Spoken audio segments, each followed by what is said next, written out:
ವಿದ್ಯಾರ್ಥಿಗಳೇ 7ನೇ ತರಗತಿ ಗಣಿತ ಪಾಠ ಅದರಲ್ಲಿ ನಾವು ಸುತ್ತಳತೆ ಮತ್ತು ವಿಸ್ತೀರ್ಣ ಎನ್ನುವ ಪಾಠದ ಅಭ್ಯಾಸ 11.2ರ 1ರಿಂದ 3ರವರೆಗಿನ ಲೆಕ್ಕಗಳನ್ನು ಈ ವಿಡಿಯೋದಲ್ಲಿ ಬಿಡಿಸೋಣ.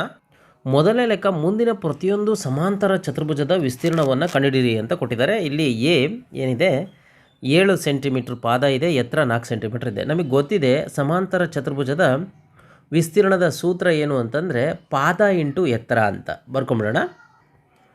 ಪಾದ ಇಂಟು ಎತ್ತರ ಇದೆ. ಇಲ್ಲಿ ಪಾದ ಕೊಟ್ಟಿದ್ದಾರೆ. ಮೊದಲನೇದೇನು, ಇದು ಪಾದ ಏನು 7 ಸೆಂಟಿಮೀಟರ್, ಎತ್ತರ ಏನು, ಎತ್ತರ 4 ಸೆಂಟಿಮೀಟರ್. ಸೊ ಹಾಗಾಗಿ ನಾವು ಬರ್ಕೊಳ್ಳೋಣ ಏನು, ಸಮಾಂತರ ಚತುರ್ಭುಜದ ವಿಸ್ತೀರ್ಣ ಪಾದ ಇಂಟು ಎತ್ತರ. ಪಾದ ಅಂತಂದರೆ 7, ಎತ್ತರ ಅಂತಂದರೆ 4, ಅಲ್ಲಿಗೆ 4 7 28 ಸೆಂಟಿಮೀಟರ್ ಸ್ಕ್ವೇರ್ ಆಯಿತು. ಇದು ಎ ಲೆಕ್ಕ ಆಯಿತು. ಅದೇ ರೀತಿ ಬಿ ಲೆಕ್ಕ ಮಾಡೋಣ. ಇಲ್ಲಿ ಪಾದ ಏನು ಕೊಟ್ಟಿದ್ದಾರೆ, ಪಾದ 5 ಸೆಂಟಿಮೀಟರ್, ಎತ್ತರ 3 ಸೆಂಟಿಮೀಟರ್. ಸಮಾಂತರ ಚತುರ್ಭುಜದ ವಿಸ್ತೀರ್ಣ ಪಾದ ಇಂಟು ಎತ್ತರ. ಪಾದ ಅಂತಂದರೆ 5, ಎತ್ತರ ಅಂತಂದರೆ 3, ಅಲ್ಲಿಗೆ 5 3 15 ಸೆಂಟಿಮೀಟರ್ ಸ್ಕ್ವೇರ್. ಸಿ ಮೂರನೇ ಲೆಕ್ಕ, ಇದು ಅಷ್ಟೇ. ಪಾದ ಎಷ್ಟಿದೆ, 2.5 ಸೆಂಟಿಮೀಟರ್ ಇದೆ, ಎತ್ತರ ಏನಿದೆ 3.5 ಸೆಂಟಿಮೀಟರ್. ಈಗ ಸಮಾಂತರ ಚತುರ್ಭುಜದ ವಿಸ್ತೀರ್ಣ ಏನು, ಪಾದ ಇಂಟು ಎತ್ತರ. ಇಲ್ಲಿ ಪಾದ ಅಂದರೆ 2.5, ಎತ್ತರ ಅಂತಂದರೆ 3.5. ಈ ಕಡೆ ಗುಣಿಸ್ಕೊಡೋಣ. ಇಲ್ಲಿ ನಾನು ಸೈಡಿಗೆ ಗುಣಿಸ್ಕೊಳ್ತೀನಿ. 3.5 ಇಂಟು 2.5, 5 5 25ಕ್ಕೆ 5 10 2, 5 3 15 2 17. ಇಲ್ಲಿ ಬಿಡಿ ಸ್ಥಾನವನ್ನು ಬಿಡ್ತೀನಿ. 2ರಿಂದ 2 5 10ಕ್ಕೆ 0 10 1, 2 3 6 1 7. ಸೊ ಅಲ್ಲಿ ಕೂಡಿದ್ರೆ 5 7 8 875. ಪಾಯಿಂಟ್ 2 ಸಂಖ್ಯೆ ಆದಮೇಲೆ ಇರೋದ್ರಿಂದ 2 ಸಂಖ್ಯೆ ಆದಮೇಲೆ ಇಟ್ಟರೆ 8.75 ಸೆಂಟಿಮೀಟರ್ ಸ್ಕ್ವೇರ್ ಆಗುತ್ತೆ. ಸೊ ಹಾಗಾದರೆ ಸಮಾಂತರ ಚತುರ್ಭುಜದ ವಿಸ್ತೀರ್ಣ 8.75 ಸೆಂಟಿಮೀಟರ್ ಸ್ಕ್ವೇರ್.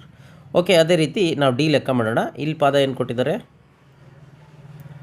ಇದ್ರ ಪಾದ ಏನು, ಯಾವುದ್ರದ್ದು ಡಿ ಪಾದ ಏನು ಅಂತಂದರೆ ನೋಡಿ, ಇಲ್ಲಿ ಕೆಳಗೆ ಕೊಟ್ಟಿದ್ದಾರೆ. ಕೆಳಗೆ ಪಾದ 5 ಸೆಂಟಿಮೀಟರ್, ಎತ್ತರ ನೋಡಿ ಡಾಟೆಡ್ ಲೈನಲ್ಲಿ ತೋರಿಸಿರೋದು ಲಂಬ ಏನಿದೆ, ಲಂಬ ಅದು ಎತ್ತರ ಆಗಿರುತ್ತೆ. ಎತ್ತರ ಏನು 4.8 ಸೆಂಟಿಮೀಟರ್. ಈಗ ಸಮಾಂತರ ಚತುರ್ಭುಜದ ವಿಸ್ತೀರ್ಣ ಪಾದ ಇಂಟು ಎತ್ತರ. ಪಾದ ಎಷ್ಟಿದೆ 5, ಎತ್ತರ ಎಷ್ಟಿದೆ 4.8. ಈಗ 5ರಿಂದ ಗುಣಿಸ್ಬಿಡೋಣ. 5 8 40ಕ್ಕೆ 0 10 4, 5 4 24 24. ಪಾಯಿಂಟ್ 1 ಸಂಖ್ಯೆ ಆದಮೇಲಿದೆ 1 ಸಂಖ್ಯೆ, ಅಲ್ಲಿಗೆ 24 ಬರುತ್ತೆ. 24 ಸೆಂಟಿಮೀಟರ್ ಸ್ಕ್ವೇರ್. ಓಕೆ, ಈಗ ಈ ಲೆಕ್ಕ ಮಾಡೋಣ. ಇಲ್ಲಿ ಪಾದ ಏನು ಕೊಟ್ಟಿದ್ದಾರೆ, ಪಾದ 2 ಸೆಂಟಿಮೀಟರ್, ಎತ್ತರ 4.4 ಸೆಂಟಿಮೀಟರ್ ಕೊಟ್ಟಿದ್ದಾರೆ. ಈಗ ಸಮಾಂತರ ಚತುರ್ಭುಜದ ವಿಸ್ತೀರ್ಣ ಪಾದ ಇಂಟು ಪಾದ ಎಷ್ಟಿದೆ 2, ಎತ್ತರ ಎಷ್ಟಿದೆ 4.4. ಈಗ ಗುಣಿಸಿದ್ರೆ 2 4 8 2 4 8. ಪಾಯಿಂಟ್ 1 ಸಂಖ್ಯೆ ಆದಮೇಲಿದೆ 1 ಸಂಖ್ಯೆ ಆದಮೇಲೆ ಇಡೋಣ. ಸೊ ಅಲ್ಲಿಗೆ ಸೆಂಟಿಮೀಟರ್ ಸ್ಕ್ವೇರ್. ಸೊ ಹಾಗಾದರೆ ಈ ಸಮಾಂತರ ಚತುರ್ಭುಜದ ವಿಸ್ತೀರ್ಣ 8.8 ಸೆಂಟಿಮೀಟರ್ ಸ್ಕ್ವೇರ್. ಎರಡನೇ ಲೆಕ್ಕ, ಪ್ರತಿ ತ್ರಿಭುಜದ ವಿಸ್ತೀರ್ಣವನ್ನು ಕಂಡುಹಿಡಿಯಿರಿ ಅಂತ ಕೊಟ್ಟಿದ್ದಾರೆ. ಎ ತ್ರಿಭುಜ ಏನಿದೆ, ಇಲ್ಲಿ ಪಾದ 4 ಸೆಂಟಿಮೀಟರ್ ಇದೆ, ಎತ್ತರ 3 ಸೆಂಟಿಮೀಟರ್ ಇದೆ. ನಮಗೆ ಸಮಾಂತರ ಅಂದರೆ ಇದ್ರ ಏನು ತ್ರಿಭುಜದ ವಿಸ್ತೀರ್ಣ ಸೂತ್ರ ಗೊತ್ತಿದೆ. ಏನು, ಅರ್ಧ ಇಂಟು ಪಾದ ಇಂಟು ಎತ್ತರ ಅಂತ. ಸೊ ನಾವಿಲ್ಲಿ ಫಸ್ಟ್ ಏನು ಬರ್ಕೊಳ್ಳೋಣ, ಪಾದ ಏನು ಕೊಟ್ಟಿದ್ದಾರೆ 4 ಸೆಂಟಿಮೀಟರ್, ಎತ್ತರ 3 ಸೆಂಟಿಮೀಟರ್. ಈಗ ಅರ್ಧ ಅಂದರೆ ಅರ್ಧ, ಪಾದ ಅಂತಂದರೆ 4, ಎತ್ತರ ಅಂತಂದರೆ 3. ಈಗ ನೋಡಿ 2ರಿಂದ 2 ಅಲ್ಲಿಗೆ ಏನು ಉಳಿತು 2 ಇಂಟು 3, ಅಲ್ಲಿಗೆ 2 3 6 ಸೆಂಟಿಮೀಟರ್ ಸ್ಕ್ವೇರ್. ಸೊ ಇದು ಹಾಗಾದರೆ ಮೊದಲ ತ್ರಿಭುಜದ ವಿಸ್ತೀರ್ಣ ಎಷ್ಟು, 6 ಸೆಂಟಿಮೀಟರ್ ಸ್ಕ್ವೇರ್. ಈಗ ಅದೇ ರೀತಿ ಎರಡನೇ ತ್ರಿಭುಜಕ್ಕೆ ಹೋಗೋಣ. ಇದರ ಪಾದ ಎಷ್ಟಿದೆ, ಪಾದ 5 ಸೆಂಟಿಮೀಟ್ರ್ ಇದೆ. ನೋಡಿರಿ, ಲಂಬಕ್ಕೆ ಡಾಟೆಡ್ ಲೈನ್ ಇರುತ್ತಲ್ಲ ಅದು ಎತ್ತರ ಇಸ್ ಈಕ್ವಲ್ ಟು 3.2 ಸೆಂಟಿಮೀಟರ್.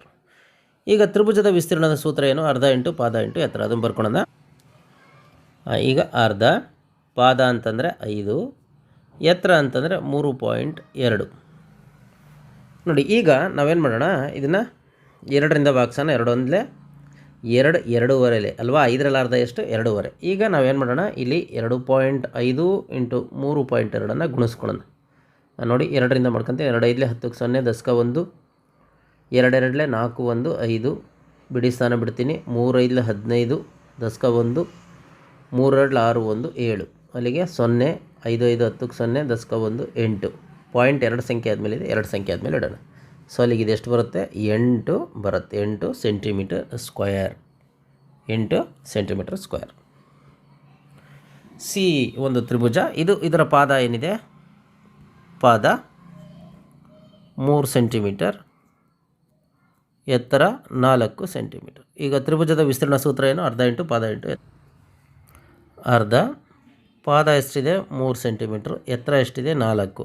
ಈಗ ನೋಡಿ 2ರಿಂದ 2 ಒಂದಲೇ 2 2 ಅಲ್ಲಿಗೆ ಏನು ಉಳಿತು 3 ಇಂಟು 2 ಅಲ್ಲಿಗೆ 3 2 6 ಸೆಂಟಿಮೀಟರ್ ಸ್ಕ್ವೇರ್. ಈಗ ಡಿ ತ್ರಿಭುಜ. ಇದು ಅಷ್ಟೇ, ಪಾದ ಏನಿದೆ 3 ಸೆಂಟಿಮೀಟರ್, ಎತ್ತರ ಏನಿದೆ 2 ಸೆಂಟಿಮೀಟರ್. ಈಗ ತ್ರಿಭುಜದ ವಿಸ್ತೀರ್ಣದ ಸೂತ್ರ ಏನು, ಅರ್ಧ ಇಂಟು ಪಾದ ಇಂಟು. ಸೊ ಅರ್ಧ. ಪಾದ ಅಂತಂದರೆ ಎಷ್ಟು 3 ಸೆಂಟಿಮೀಟರ್, ಎತ್ತರ ಅಂತಂದರೆ 2 ಸೆಂಟಿಮೀಟ್ರ್. ನೋಡಿ ಈಗ 2ಕ್ಕೆ 2 ಕ್ಯಾನ್ಸಲ್ ಆಯಿತು, ಅಲ್ಲಿ ಉಳಿಯೋದು 3.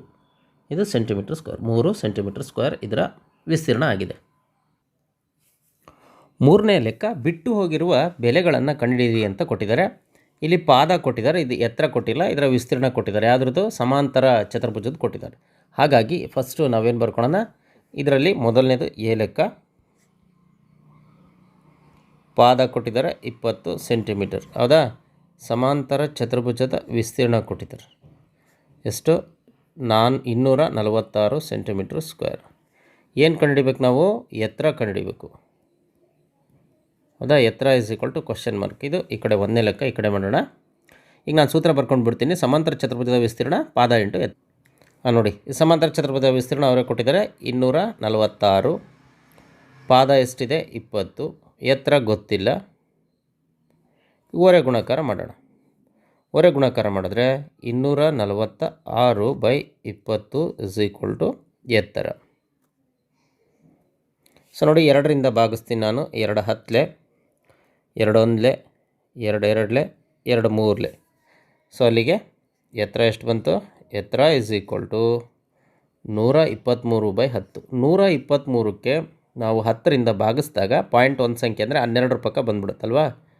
12.3 ಏನಿದು ಸೆಂಟಿಮೀಟರ್. ಹಾಗಾದರೆ ಎತ್ತರ ಏನು 12.3. ಸೊ ಹಾಗಾಗಿ ಇಲ್ಲಿ ಬರೆಯೋಣ ನಾವು ಎಷ್ಟು 12.3.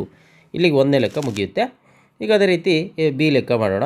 ಬಿ ಇಲ್ಲಿ ಏನು ಕೊಟ್ಟಿದ್ದಾರೆ, ಪಾದ ಕೊಟ್ಟಿಲ್ಲ, ಹಾಗಾಗಿ ಏನು ಕೊಟ್ಟಿದ್ದಾರೆ, ಎತ್ತರ ಕೊಟ್ಟಿದ್ದಾರೆ.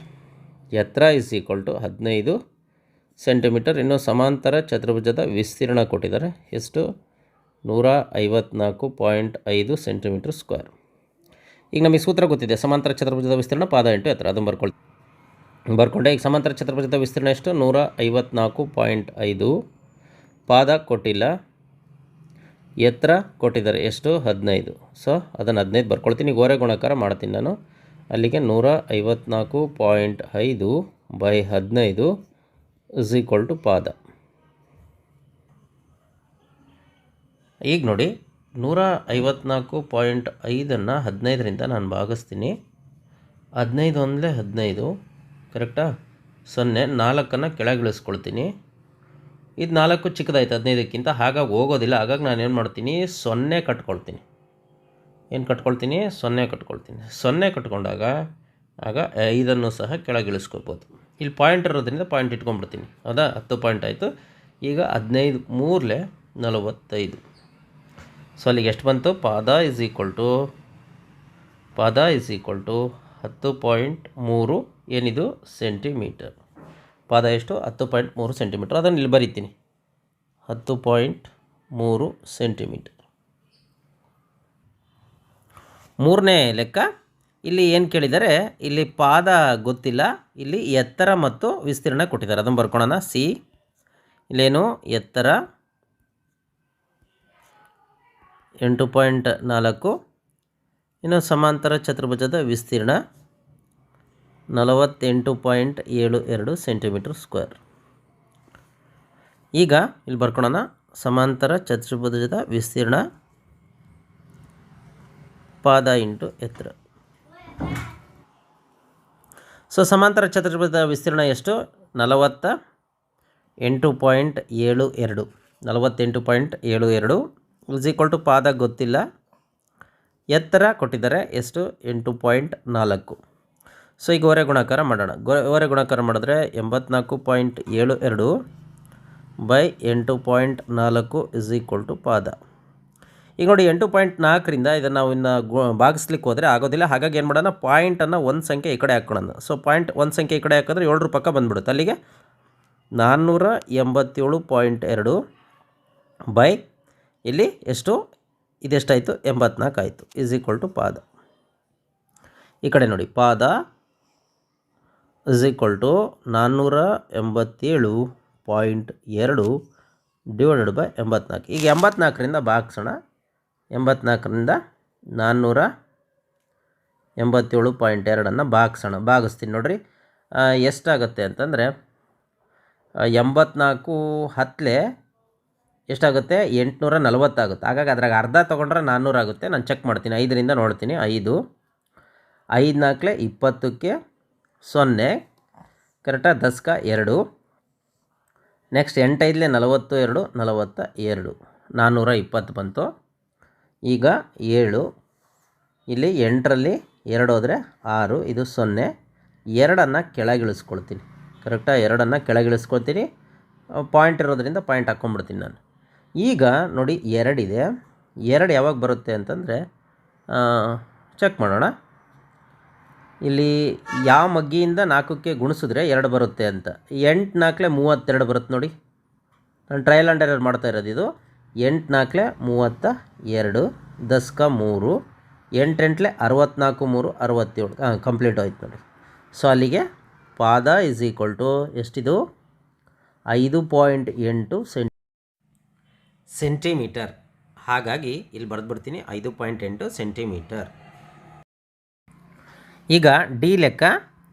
ಇಲ್ಲೇನು ಕೊಟ್ಟಿದ್ದಾರೆ? ಪಾದ ಕೊಟ್ಬಿಟ್ಟಿದ್ದಾರೆ. ಪಾದ is equal to 15.6 centimetre. Next ಸಮಾಂತರ ಚತುರ್ಭುಜದ ವಿಸ್ತೀರ್ಣ ಕೊಟ್ಟಿದ್ದಾರೆ 16.38 ಸೆಂಟಿಮೀಟರ್ ಸ್ಕ್ವೇರ್. ಈಗ ನಮಗೆ ಸೂತ್ರ ಸಮಾಂತರ ಚತುರ್ಭುಜದ ವಿಸ್ತೀರ್ಣ ಎಷ್ಟು? 16.38 ಇಸ್ ಈಕ್ವಲ್ ಟು ಪಾದ ಎಷ್ಟು? 15.6. ಎತ್ತರ ಗೊತ್ತಿಲ್ಲ, ಅದನ್ನು ಹಾಗೆ ಇಟ್ಕೊಳ್ಳೋಣ. ಈಗ ಓರೆ ಗುಣಾಕಾರ ಮಾಡೋಣ. ಓರೆ ಗುಣಾಕಾರ ಮಾಡಿದ್ರೆ 16.38 divided by 15.6 is equal to ಎತ್ತರ.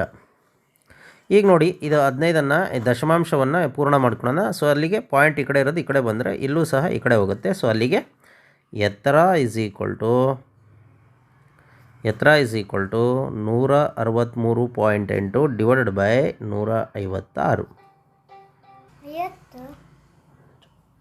ಈಗ 156ರಿಂದ 163 ನಾವೇನು ಮಾಡೋಣ? ಭಾಗಿಸೋಣ. 156 ಅಂದರೆ 156. ಸೊ ಅಲ್ಲಿಗೆ 13ರಲ್ಲಿ 6 ಹೋದರೆ 7, ಇದು ನೆಕ್ಸ್ಟ್ 0. ಈಗ ಏನು ಮಾಡೋಣ? 8 ಕೆಳಗಿಳಿಸ್ಕೊಳ್ಳೋಣ. 8 ಕೆಳಗಿಳಿಸ್ಕೊಳ್ಳೋಣ. 78 ಆಯಿತು, ಕಮ್ಮಿ ಆಗುತ್ತೆ. ಹಂಗಾಗಿ ಇದು ಹೋಗೋದಿಲ್ಲ. ನಾವೇನು ಮಾಡೋಣ? 0 ಕಟ್ಕೋಬೋದು ನಾವು. ಇಲ್ಲಿ 0 ಕಟ್ಕೊಳ್ಳೋಣ. ಅದಕ್ಕಿಂತ ಮುಂಚೆ ಪಾಯಿಂಟ್ ಇರೋದ್ರಿಂದ ಪಾಯಿಂಟ್ ಹಾಕ್ಕೊಂಬಿಡೋಣ. 0 ಕಟ್ಕೊಳ್ಳೋಣ. 0 ಕಟ್ಕೊಂಡಾಗ ಇನ್ನೊಂದು 0 ಬರುತ್ತೆ. ಈಗ 156 10 ಆದರೆ 1000 ಆಗುತ್ತೆ. ಅದ್ರಾಗ ಅರ್ಧ ತೊಗೊಳ್ತೀನಿ ನಾನು. ಅರ್ಧ ಅಂದರೆ 5 ತೊಗೊಳ್ತೀನಿ. 5 6 30ಕ್ಕೆ 0, 10ಕ್ಕೆ 3.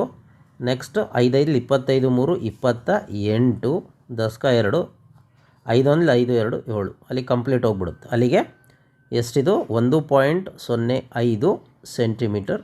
ಎತ್ತರ ಎಷ್ಟು? 1.05 ಸೆಂಟಿಮೀಟರ್ ಆಗತ್ತೆ.